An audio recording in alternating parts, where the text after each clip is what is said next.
여러분, 이 나이가 들어가니까 눈이 굉장히 침침해지고 불편함을 느끼게 됩니다. 물리적인 눈에 문제가 있어도 굉장히 불편한데 우리의 마음의 눈, 또 믿음의 눈, 영적인 이런 눈에 문제가 있으면 굉장히 어렵고 힘들겠죠. 개인적으로 어려울 뿐만 아니라 여러 가지 문제들을 파생할 수 있다는 것을 우리가 알 수가 있습니다. 가룟 유다는 돈에 눈이 멀었습니다. 그래서 한 여인이 향유 옥합을 깨뜨려서 주님 앞에 봉사하는데 그 봉사의 그 소중함이 보이지 않는 거예요. 그리고 돈에 눈이 멀어서 자기의 스승인 예수님을 팔아버리는 그런 참 인생을 살다가 결국 비참하게 인생을 마감하는 것을 볼 수가 있습니다. 여러분, 삼손은 잘못된 사랑에 눈이 어두웠다가 눈이 멀었다가 결국은 자기 눈도 뽑히게 되어지고 이방 사람들에게 조롱을 당하는 이런 것을 볼 수가 있습니다. 아브라함의 조카 롯은 세상에 눈이 멀어가지고 그 소돔과 고모라를 그렇게 사모하고 그 가족을 데리고 그곳에서 살다가 여러분 부끄러운 종족이 되어지고 그 아내를 잃고 그런 인생이 되어버린 것을 발견하게 되어집니다. 가나안 땅을 정탐하러 갔던 10명의 정탐꾼은 그저 하나님의 눈으로, 하나님의 약속의 눈으로 보지 아니하고 육적인 눈에 이렇게 사로잡혀서 그 사람들이 크게 보이고 그 문제가 크게 보이고 성읍들이 크게 보여서 부정적인 말을 하다가 자기 인생뿐만 아니라 공동체를 다 무너뜨리는 그런 인생을 산 것을 볼 수가 있습니다. 그런 점에서 우리의 육적인 눈도 중요하지만 마음의 눈, 영적인 눈, 영적인 시각이 굉장히 중요하다는 것을 우리는 깨닫게 되는 것입니다. 여러분, 오늘 우리가 읽은 성경 본문은 여러분 오늘 마가복음 8장 21절 말씀을 한번 보시기 바랍니다. 8장 21절 말씀 같이 한번 읽어보죠. 시작. 이르시되 아직도 깨닫지 못하느냐 하시니라. 여러분, 제자들을 책망하는 이런 사건과 그 다음 지난주에 우리가 같이 말씀을 나누었던 27절 베드로가 신앙 고백을 하지 않습니까? 아름다운 신앙 고백을 하는 그 사이에 들어있는 기사가 오늘 본문의 기사다라고 얘기할 수가 있는 것입니다. 그러니까 책망받았던 제자들, 그런데 주님 그리스도시요 살아계신 하나님의 아들이십니다라고 위대한 신앙 고백을 하는 그 사이에 무엇이 필요했는지, 무엇이 필요한가를 마가는 의도적으로 그런 의지를 가지고 여기에 22장 이하의 내용을 여기다 넣은 것을 알 수가 있습니다. 즉 우리의 영적인 시각이, 마음의 시각이 열려야지 주님을 바르게 보게 되고 주님에 대한 바른 신앙 고백을 할 수 있다는 것을 말해주고 싶어 하는 것입니다. 할렐루야. 그러므로 저와 여러분 가운데 우리의 마음의 눈, 영적인 눈이 열려서서 주님에 대한 바른 신앙 고백이 우리 가운데 있기를 바랍니다. 그리고 그 주님으로 말미암는 은혜와 복과 기적의 역사를 체험하는 분들이 되기를 주님의 이름으로 축복합니다. 그러면 어떻게 우리의 마음의 눈, 우리의 신앙의 눈, 우리의 영적인 눈이 온전하게 될 수 있는가를 오늘 말씀을 찾아보면서 같이 생각해 보려고 합니다. 여러분 22절 말씀을 다시 한번 보시기 바랍니다. 마가복음 8장 22절 우리 같이 한번 읽어볼까요? 시작. 베세다의 이름에 사람들이 맹인 한 사람을 데리고 예수께 나와 손 대시기를 구하거늘. 아멘. 여러분 그 지도를 한번 제가 보여드리려고 하는데 저 지도를 한번 보시기 바랍니다. 갈릴리 호수가 저 위쪽에 있죠. 예, 그 왼쪽에 달마누다라는 곳, 갈릴리 빨간색 바로 밑에 여러분 찾으셨습니까? 예, 예수님과 제자의 일행이 그 달마누다를 지나서 오른쪽 북쪽에 있는 베세다에 이렇게 도착하였다라고 이렇게 얘기하고 있습니다. 여러분 이 베세다라는 이 지역은 자그마한 그런 성읍입니다. 그런데 예수님께서 이 베세다에서 오병이어의 그 기적을 베푸셔서 많은 무리를 먹이셨던 곳이기도 합니다. 그런데 이 베세다, 주님의 권능, 주님의 은혜를 체험했음에도 불구하고 회개하지 않으므로 주님이 마태복음 11장 말씀에 이렇게 하시는 것을 볼 수가 있는데요. 화 있을진저 고라시나 화 있을진저 베세다야, 이렇게 말씀하는 것을 볼 수가 있어요. 주님이 이 성읍에 대해서 굉장히 분노하시는 것을 볼 수가 있습니다. 그런 성읍인 거죠. 여러분, 그러니까 이런 성읍 안에서 어떤 일들이 벌어졌는지를 우리가 좀 살펴볼 필요가 있는데요. 그래서 우리가 조금 더 깊이 있게 좀 살펴보려고 하는데, 그래서 여러분 22절 이하에는 앞에 있는 16절서부터 쭉 나와 있는 기사하고 매우 밀접하게 연결되어 있는 것을 볼 수가 있습니다. 여러분, 주님께서 사흘이나 먹을 것 없이 주님의 말씀을 듣는 사람들을 보면서 굉장히 마음이 긍휼히 여기는 마음이 생겼습니다. 그래서 그들이 갖고 있는 칠병이어로 그들을 축사하시고 그들을 다 만족하게 먹이신 사건이 나와 있습니다. 그리고 배를 타서 건너편으로 가시면서 주님이 제자들에게 무슨 말씀을 하냐면 삼가 바리새인의 누룩과 헤롯의 누룩을 조심하라 라고 주님이 이런 말씀을 했어요. 그런데 제자들은 어떻게 이해를 했냐면, 야, 우리가 떡을 챙겨오지 못해서 주님이 이렇게 우리를 책망하시는 것보다 라고 이렇게 이해를 하는 거예요. 근데 사실 주님이 이렇게 하신 말씀은 뭐냐 하면 바리새인의 누룩, 즉 형식적으로 신앙생활하는 것, 외식적으로 하는 것, 위선적인 것, 이런 것들을 조심해야 된다. 신앙생활 하는데 여기에 빠지면 안 된다라고 말씀하는 거예요.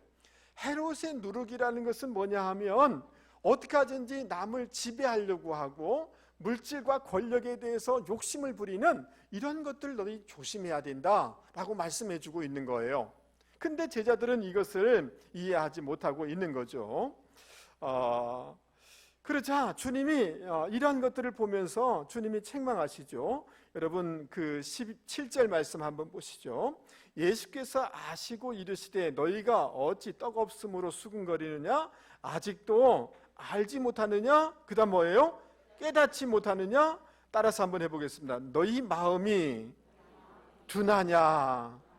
아직도 알지 못하겠느냐? 아직도 깨닫지 못하겠느냐? 아직도 너희 마음이 둔하냐? 라고 주님이 이들을 책망하시는 것을 볼 수가 있습니다. 여기 마음이 둔하다라는 이 구절, 여러분의 성경이라면 밑줄을 딱 그으시면 좋겠습니다. 여러분 손에 일을 많이 하다 보면 손이 딱딱해지지 않습니까? 굳은 살이 박히게 되어지죠.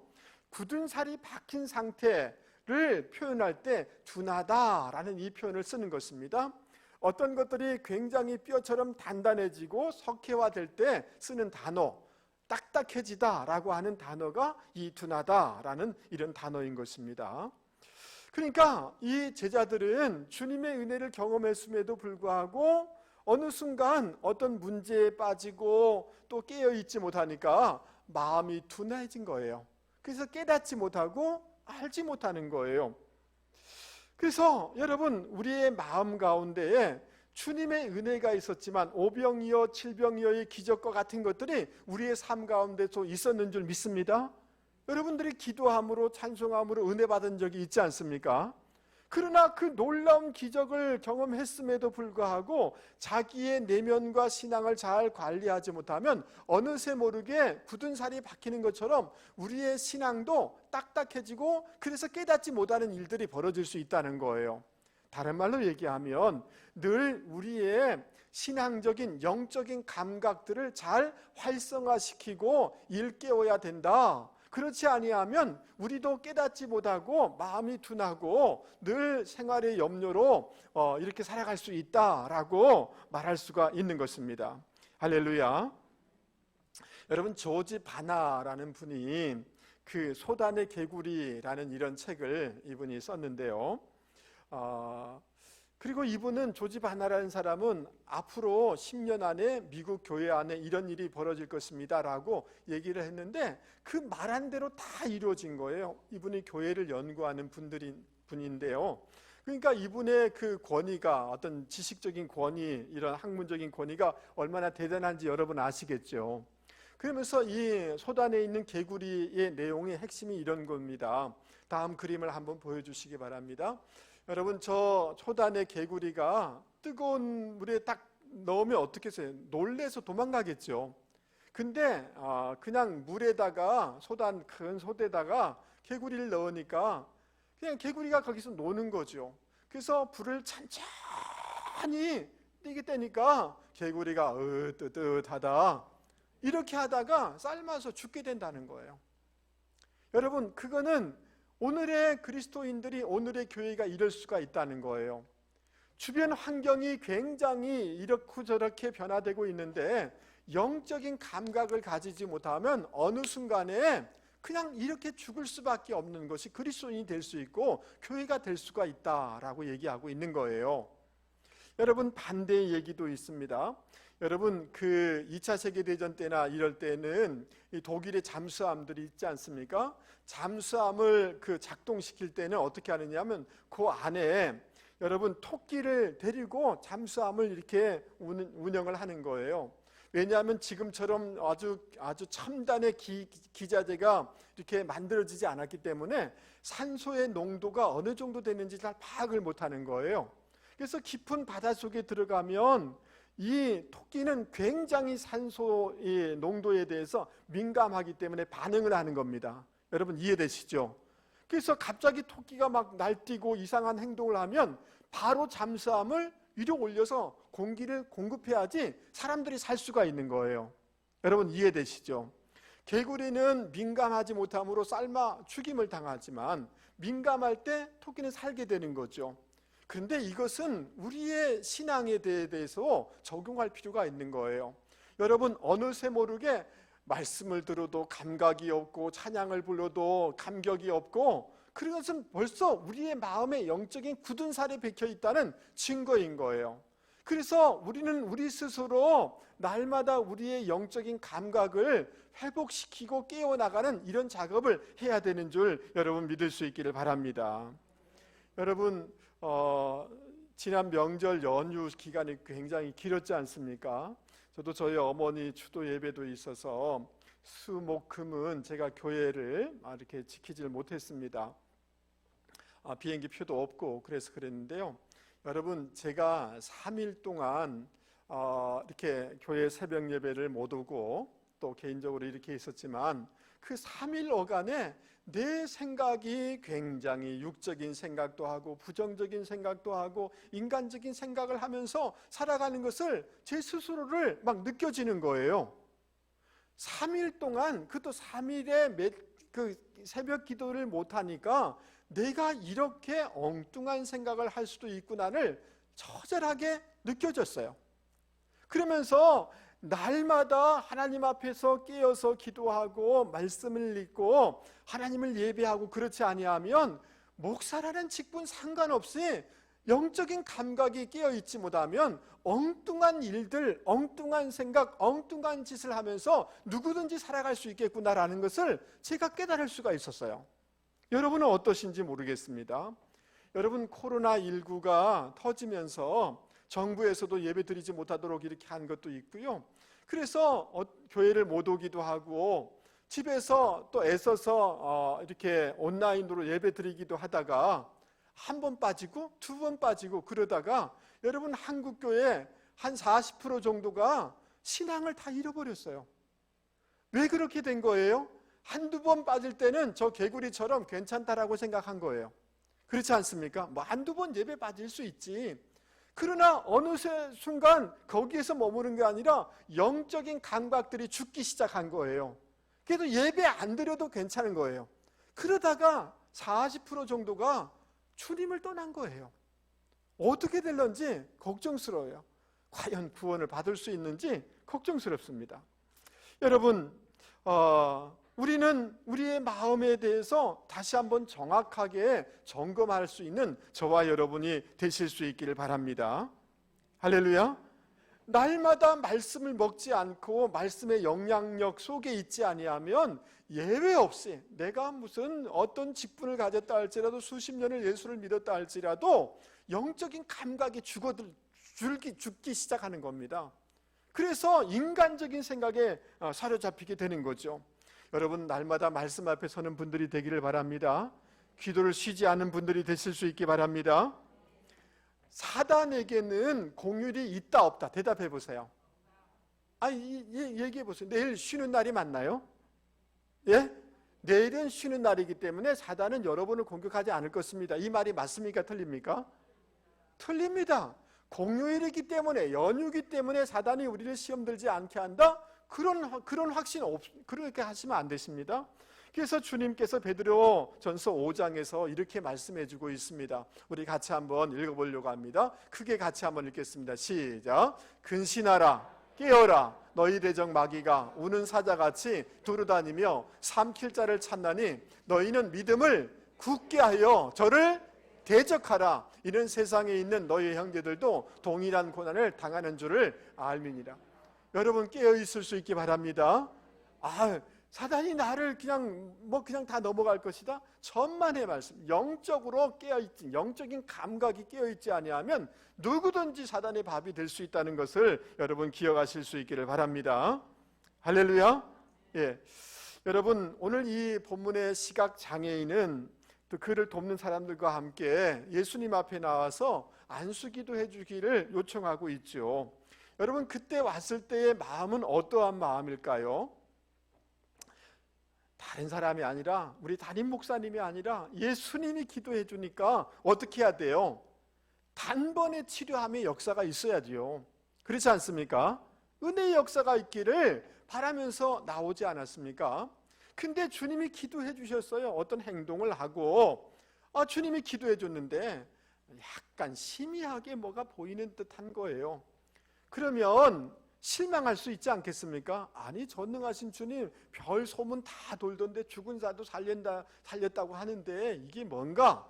라고 이렇게 실망할 수가 있을 것입니다. 근데 여러분, 이 사람은 주님 앞에 계속해서 매달리는 것을 볼 수가 있습니다. 자기의 때, 자기의 방법으로 어떤 일이 벌어지기를 원하는 것이 아니라 그럼에도 불구하고 주님의 때를 기다린 거죠. 할렐루야. 예, 주님께 맡겨드린 거죠. 주님의 방법을 수용한 것입니다. 주님의 주권을 인정해드리는 믿음이 기적을 낳은 것을 우리는 깨달을 수가 있는 것입니다. 여러분, 말씀으로 단번에 고쳐주시면 얼마나 감사해요. 근데 그게 안 됐단 말이죠. 그렇지 않습니까? 약간 좀 부드러워지고 눈이 희미하게 보이는 그 정도인 거예요. 그럼에도 불구하고 계속해서 주님께 맡겨드리는 이 믿음, 이것이 성숙한 믿음인 줄 여러분 믿을 수 있기 바랍니다. 그러니까 어떤 사람이 믿음이 깊다, 믿음이 크다, 믿음이 대단하다, 그것은 뭐냐 하면 주님의 때, 주님의 방법으로 일하실 것을 믿고 맡겨드리는 그 믿음이 진정한 성숙한 믿음인 줄 여러분 믿을 수 있기 바랍니다. 맥너트라는 사람이 소킹 프레어라는 이런 말을 썼는데요, 정확히 번역하면 적셔지는 기도라는 이런 말을 썼어요. 여러분, 이런 거 보셨나요? 옛날 유리창 청소나 이렇게 하려고 하면 이렇게 긴 대에다가 아주 파란색 스폰지 비슷한 그거 여러분 아십니까? 그거를 물에다가 오래 적치면 그냥 그대로 하면 안 되지 않습니까? 오래 놔두면 그 파란색 스폰지와 같은 것들이 딱딱했는데 물에 오래 놔두면 물이 스며들면서 부드러워지죠. 여러분 아시죠? 제가 어떤 도구를 얘기하는지. 그것을 가지고 물을 짜서 유리창을 닦는다든지 이렇게 하지 않습니까? 이게 소킹이라는 말이 뭐냐 하면 물이 젖어드는, 흡족하게 젖어드는 동안, 그러니까 여러분, 우리의 신앙이라는 것이, 또 기도라는 것이 물이 스며들 수 있는 시간이 있어야 되는 거잖아요. 여러분 이해되세요? 그러니까 우리는 다 어떤 신앙을 갖냐 하면, 내가 이렇게 간절히 기도했는데 이때 주님이 이렇게 역사해 주셔야 되는데, 이런 생각을 가지는 거예요. 하나님은 전능하시기 때문에, 전지하시기 때문에 우리에게 유익이 되는 것이 어떤 때이고 어떤 방법인지 주님이 알아서 역사해 주실 줄 여러분 믿습니까? 근데 나는 내 계산대로 내 때에 이렇게 응답해 주세요 하는 것들이 많이 있단 말이죠. 여러분, 우리의 믿음이 어떤 믿음이어야 되느냐 하면 soaking faith, 여러분 기다리는 믿음, 적셔지는 이런 믿음, 적셔지는 기도를 가지고 여러분 살아갈 때 하나님의 역사하심이 드러나게 되는 줄 여러분 믿을 수 있기를 바랍니다. 하나님의 선하신 능력을, 하나님의 선하신 성품을, 하나님의 전능하신 능력을 여러분 믿습니까? 하나님의 신실하심을 믿습니까? 하나님의 방법이 나의 방법보다 탁월하심을 여러분 믿습니까? 이것을 믿고 긴 호흡을 가지고 인내하다 보면 하나님의 손길을 경험하게 되는 줄 여러분 믿을 수 있기를 바랍니다. 그래서 여러분, 주님이 역사해 주실 것이 분명하다면 2번이 아니라 3번, 5번, 7번이라도 기다릴 수 있어야 되겠죠.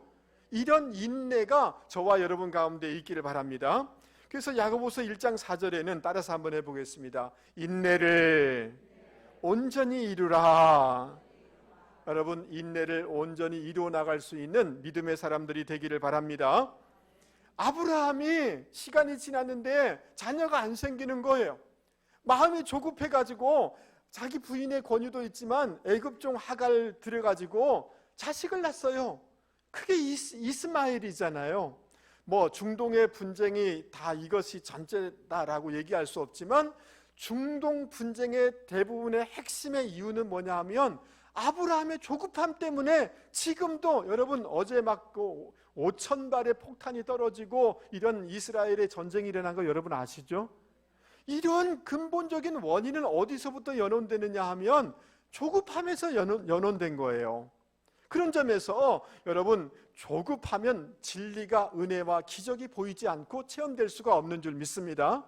적셔지는 믿음, 인내하는 믿음, 주님의 주권을 인정해드린 믿음을 가지고 살아갈 수 있는 저와 여러분이 되실 수 있기를 주님의 이름으로 권면을 드립니다. 저를 한 번만 보십시오. 주님은 전지하시기 때문에 우리 형편을 아시는 줄 믿습니다. 주님은 전능하시기 때문에 그 어떤 어려움 가운데서도 나를 도와주실 수 있는 줄 믿을 수 있기를 바랍니다. 주님은 사랑이시기 때문에 그 사랑의 성품이 변질될 수 없는 것입니다. 나에게 가장 최선의 것으로 응답하여 주실 줄 여러분 믿을 수 있기 바랍니다. 그러기에 오늘 soaking faith, 기다리는 적셔지는 믿음을 가지고 살아가면 하나님의 기적을 반드시 체험하게 될 줄 믿습니다. 우리 옆에 사람한테 얘기 한번 하겠습니다. 흔들면서 깨우면서 얘기하겠습니다. 집사님, 영적 감각을 일깨워야 합니다. 예, 이것 하지 않으면 여러분 장담하지 마세요. 예배 안 드려도 괜찮다? 아닙니다. 죽습니다. 목사도 며칠 새벽기도 안 하면 엉뚱한 짓 하고 돌아다닐 수 있습니다. 여러분, 우리의 영적인 감각을 말씀을 앞에 늘 서고 기도하고 찬송하고 예배드리면서 이 감각이 살아나야지 영안이 열리고 주님의 은혜와 기적을 체험받을 줄 믿을 수 있기를 바랍니다.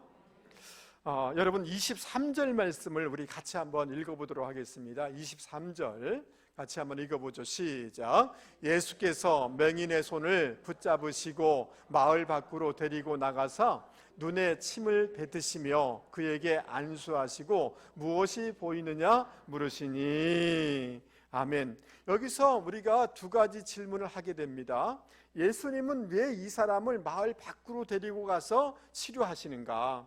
두 번째, 왜 하필이면 기분 나쁘게 침을 뱉어서 안수하시는가? 라는 질문을 하게 됩니다. 자연스럽게. 여러분, 사람들이 이 장애인을 데리고 예수님 앞에 와서 고쳐달라고 합니다. 여러분, 주님이 치료하는 그 현장은 굉장히 흥미진진할 거예요. 그렇지 않습니까? 어떤 사람이 막 기적을 베푼다고 하면 사람들이 막 몰려와서 기이하게 보지 않겠습니까? 그런데 여러분, 예수님은 이 한 사람이 구경거리가 되기를 원치 않으셔서 그 무리로부터 분리시키셔서 마을에서 나가셔서 이 사람을 치료하신 것을 볼 수가 있습니다. 이 사람을 굉장히 인격적으로 배려하시는 주님의 마음을 볼 수가 있는 것입니다. 할렐루야. 그 사람과 개인적으로 사람들의 인기, 사람들의 반응이 중요한 것이 아니라 그 사람과 인격적인 관계를 맺고 그 사람의 마음에 자유함을 주기 위하여서 주님이 이렇게 하신 것이다 라고 얘기할 수가 있는 것입니다. 여러분, 특별히 주님께서 왜 이렇게 침을 뱉으셔서 이렇게 하셨을까라는 이런 질문을 할 때 몇 가지로 정리할 수가 있습니다. 여러분, 옛날에 여러분 어디 솥에다가 뜨거운 것에 탁 데이면 여러분 어떤 반응을 하셨나요?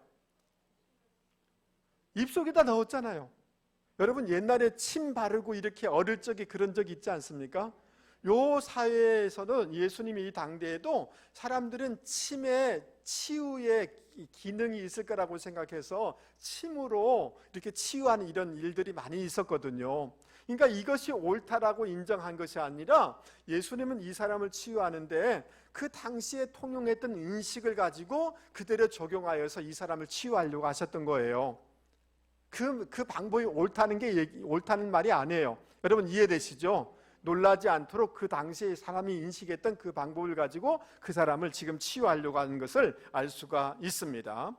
두 번째로 왜 침을 뱉으시면서 이렇게 하셨는가?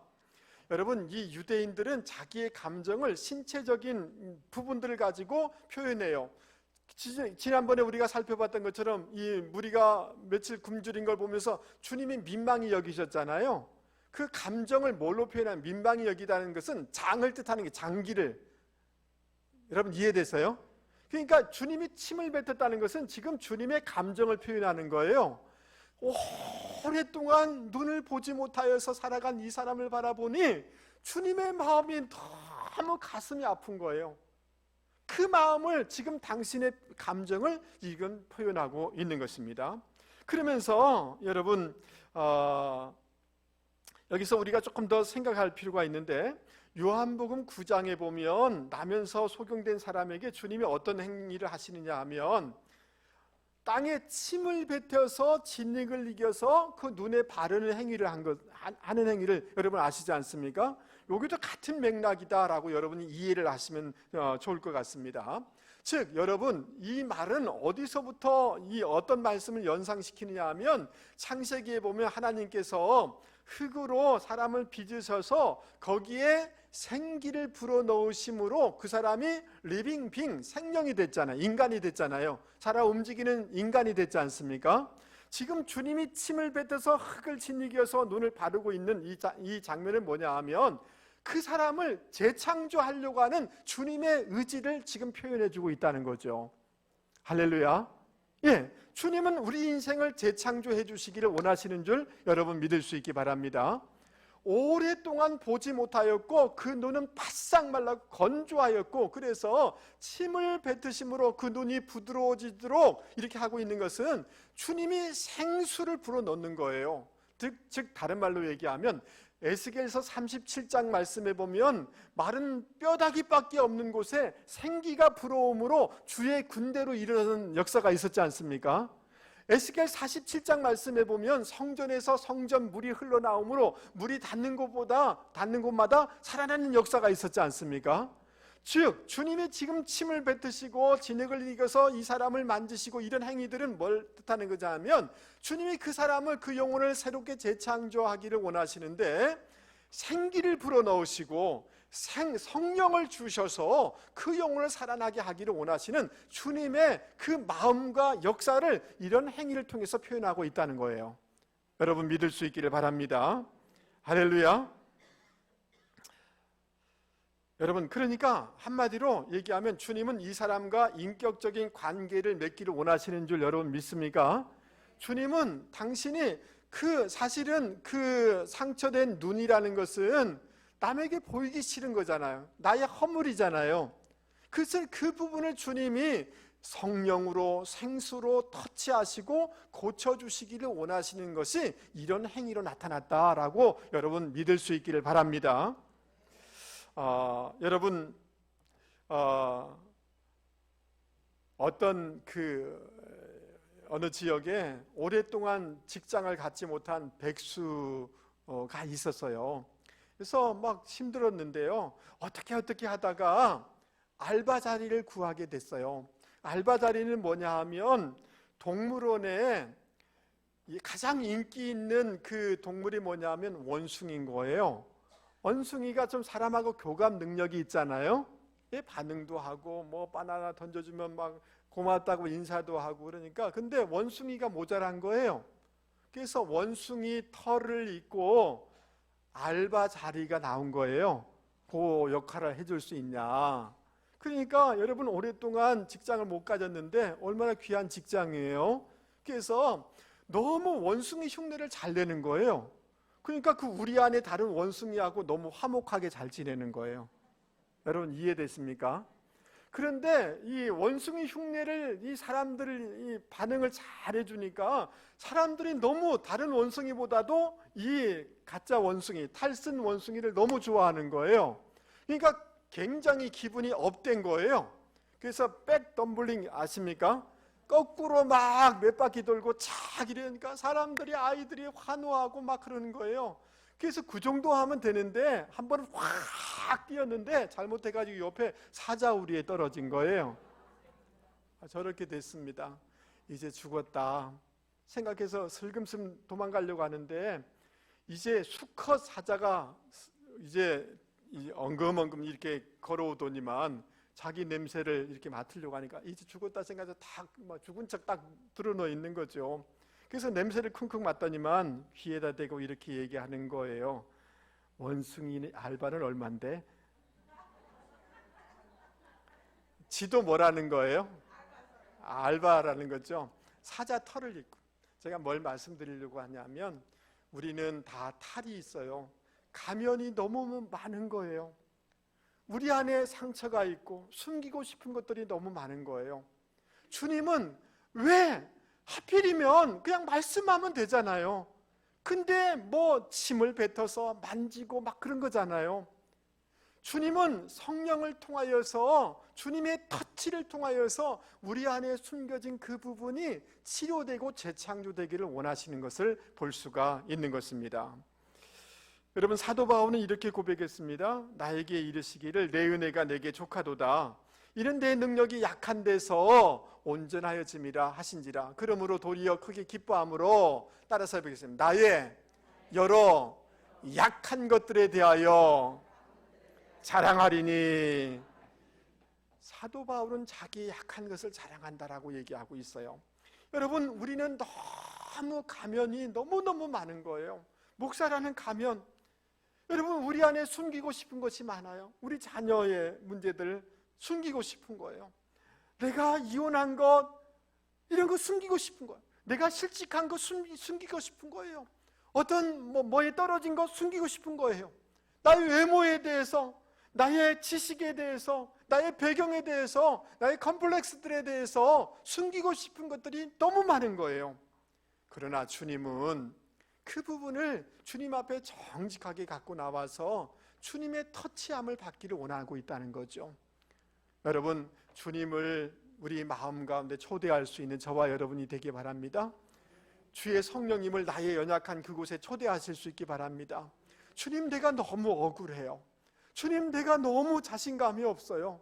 주님 너무 힘들어요. 이곳에 오셔서 나는 이 과거로부터 자유할 수가 없어요. 주님 오셔서 만져주세요라고 하면 주님께서 터치하는 순간 그 문제로부터 자유케 되는 역사가 있게 되는 줄 여러분 믿을 수 있기 바랍니다. 여러분 이곳에서 허물이 없는 사람이 있으면 손 들어보세요. 과거가 없는 사람이 있으면 손 들어보세요. 우리는 다 죄가 있고 허물이 있고 부족함이 다 있는 존재예요. 할렐루야. 그러나 우리가 그것을 주님 앞에 나아가 주의 성령님, 주님의 그 생기로 나를 채워주세요.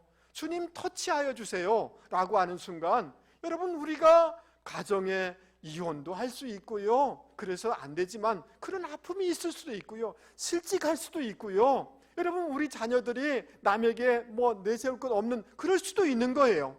그러나 그것으로부터 자유하는 순간 선순환의 기적의 역사가 일어나게 되는 줄 여러분 믿을 수 있기를 바랍니다. 주님은 우리의 연약한 부분들을 재창조하기를 원하시는 줄 여러분 믿을 수 있기 바랍니다.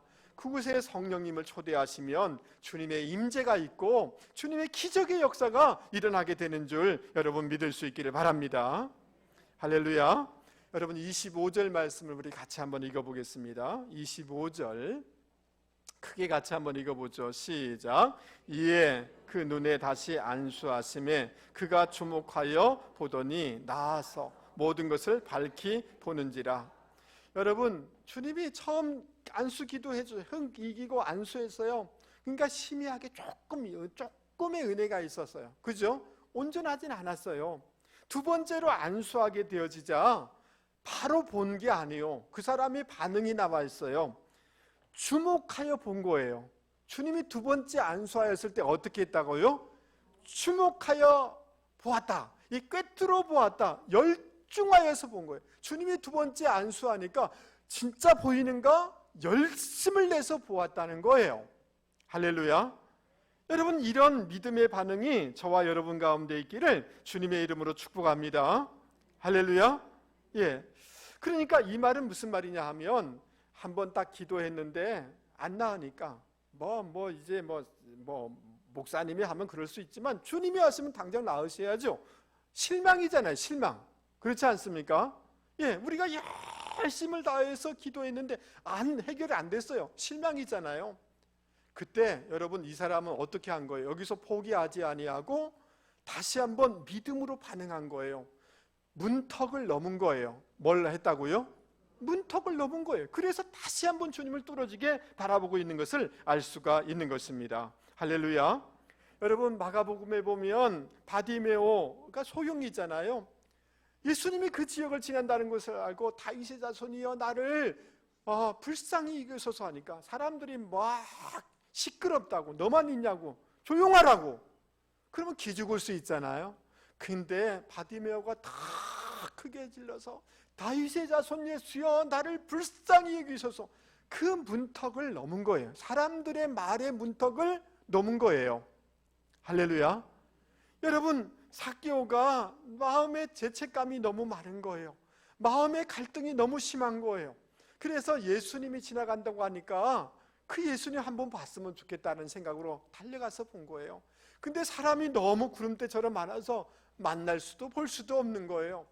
에이 이거 아닌가 보다, 다음에 또 있겠지. 돌아가지 않았어요. 그 사람들의 장애의 문턱을 넘은 거예요. 어떻게 넘은 거예요? 뽕나무에 올라가서 주님을 바라본 거예요. 주님이 그 마음을 아실까요? 아시죠? 삭개오야 내려오라. 오늘 내 집에 내가 유해야 되겠다. 그러므로 그의 모든 과거로부터 정죄감으로부터 죄책감으로 자유함을 얻어서 새 인생을 살게 된 것 아닙니까? 그들은 문턱을 넘었어요. 뭘 넘었다고요? 문턱을 넘었어요. 제가 참 좋아하는 참 그 든든한 분이셨어요. 근데 여러분 그 중직자 투표를 했는데 한 표 차이로 안 된 거예요. 정말 내가 좋아하는 사람이었어요. 근데 실족해가지고 교회를 안 나왔어요. 제가 신방 갔어요. 아니 왜 안 나오세요? 나를 이렇게 사람이 취급하는지 몰랐다면서. 그래서 교회 안 나오셔요. 여러분 또 그 전에 어떤 분이 계셨는데 선거했는데 몇 표 차이가 안 됐어요. 근데 다음에 기다리니까 사람들이 그 사람을 중직자로 세워주셨어요. 할렐루야. 근데 동일한 문제이지만 그 문제에 문턱을 넘은 사람이 있고 넘지 못하는 경우들이 많이 있더라는 거죠. 여러분 저는 바라건대 어떤 한계, 어떤 문제, 어떤 상처가 있다면 여러분 한 번에 탁 되면 얼마나 감사해요? 아니잖아요. 오늘 주님이 했음에도 불구하고 아니잖아요. 그랬을 때 그 문턱을 넘을 수 있는 저와 여러분이 되실 수 있기 바랍니다. 우리 옆에 사람 똑바로 쳐다보면서 집사님 그 문턱을 넘으세요. 얘기해 보세요. 할렐루야. 예, 그 문턱을 넘으면 하나님의 은혜가 있습니다. 아멘 좀 하이소마. 할렐루야. 여러분 오늘 말씀을 조금만 더 같이 한번 좀 살펴보려고 하는데요. 24절 말씀 한번 보세요. 안수하시고 무엇이 보이느냐 하니까 24절 쳐다보며 이르되 이랬잖아요. 쳐다보며 뭐 했다고요? 쳐다봤어요. 아나블레포라는 말이에요. 그냥 본 거예요. 이 눈으로 본 거예요. 그러니까 뭐가 희미하게 보인다는 거예요. 25절 말씀 보세요. 주님이 두 번째 안수하시니까 주목하여 보았다 그랬잖아요. 이 단은 달라요. 여러분, 주목하여, 디아블레포, 꿰뚫어서, 지금 문제가 있지만 그것을 꿰뚫어서 열심으로 본 거예요. 여러분 이해됐습니까? 그러자 여러분 25절 다시 한번 보세요. 모든 것을 밝히 보는지라. 이 말이에요. 모든 것을 밝히 보다. 엠블레포예요.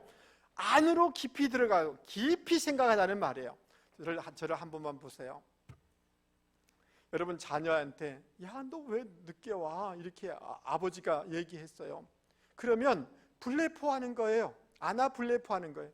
아이고 아버지 뭐 그냥 잔소리나 하고, 그러면 진리를 못 봐요. 이해되세요? 아버지가 밤늦게까지, 딸이 늦게 들어오는 게, 자식이 늦게 들어올 때 아버지가 잠자리를 못 자면서 걱정했었구나. 나를 너무 사랑하는구나. 그 뚫고 디아블레포하면 그곳에 아버지의 사랑이 보이는 거예요. 할렐루야. 예, 오늘 나가다가 혹시 제가 인사 이렇게 했는데 악수 못하면 섭섭해하지 마세요. 할렐루야. 그거는 아나블레포예요. 디아블레포에 뚫어서 보셔야 돼요. 목사님이 왜 저분한테 얘기를 좀 길게 하는가? 아이고, 그분의 어려움이 있었구나. 뭐가 있구나. 그것이 보이면 목사의 사랑이 보이는 거죠. 할렐루야. 할렐루야. 여러분 제가 그림을 하나 보여드리려고 해요. 우리 한번 보여주세요. 예, 자식을 드리는 아브라함의 이 그림을 한번 아니요, 그 앞에 거. 예. 여러분 지금 아브라함이 자기 독자 이삭을 칼을 들고 죽이려고 하잖아요. 천사가 어떻게 하고 있어요? 손가락을 어떻게 하고 있어요? 저기 보라 그러잖아요. 뭘 보라는 거예요? 저 옆에 하나님이 뭐 하고 있는 거예요? 양을 미리 준비해 놓고 있었잖아요. 자기는 독자를 드리려고 하지만 하나님은 미리 그곳에 양을 준비해 놓고 있는 거죠. 그것을 보아야 되는 거죠. 할렐루야. 여러분 오늘 현상들이 있어요. 어려움이 있어요. 관계에 어려움이 있을 거예요. 아이고 이 남편. 그러나 그 현상 너머를 보려고 애쓸 수 있는 저와 여러분이 되기 바랍니다. 그 말에 그 깊이 있는 곳을 보려고 하실 수 있길 바랍니다. 할렐루야. 그렇게 하면 진리가 보이고 예수님이 보이고 하나님의 기적의 역사가 일어나게 되는 줄 여러분 믿을 수 있기를 바랍니다. 말씀을 마치려고 합니다. 사랑하는 성도 여러분, 우리의 육적인 눈이 이렇게 어두워지면 너무 불편한 것처럼 영적인 마음의 눈이 닫히면 하나님의 축복을 다 놓치게 되어지는 것입니다. 하나님은 오늘 우리에게 너 영안이 닫히면 안 된다 라고 말씀하시는 줄 여러분 믿을 수 있기 바랍니다. 어떻게 하면 영안이 닫히지 않을 수가 있느냐 하면 기도와 말씀으로 내 영적인 감각을 늘 세워나갈 수 있는 저와 여러분이 되기를 주님의 이름으로 권면을 드립니다. 할렐루야. 예. 그리고 주님의 주권을 믿으십니까? 나보다 주님이 더 잘하시고 주님의 방법으로 일해 주실 줄 믿고 주님 앞에 좀 맡겨드리는 믿음을 가지고 살아갈 수 있는 저와 여러분이 되기를 주님의 이름으로 축복합니다. 할렐루야. 저를 한 번만 보세요. 우리 안에 가면이 너무 많이 있어요. 나의 연약함이 있죠. 여기에 연약함이 없는 사람이 있으면 여기 앉을 필요가 없어요. 주님이 병든 자에게 의사가 필요하다고 했지 않습니까? 우리 모두는 다 부족함이 너무 많은 거예요. 아픈 부위도 있고요, 상처도 있고요, 가정의 어려움도 있고요, 자녀가 어떤 어려움도 있고요, 다 있어요. 그것을 가리려고 하지 마시고 주님 앞에 나아가서 주님 만져주세요. 성령님 임하여 주세요.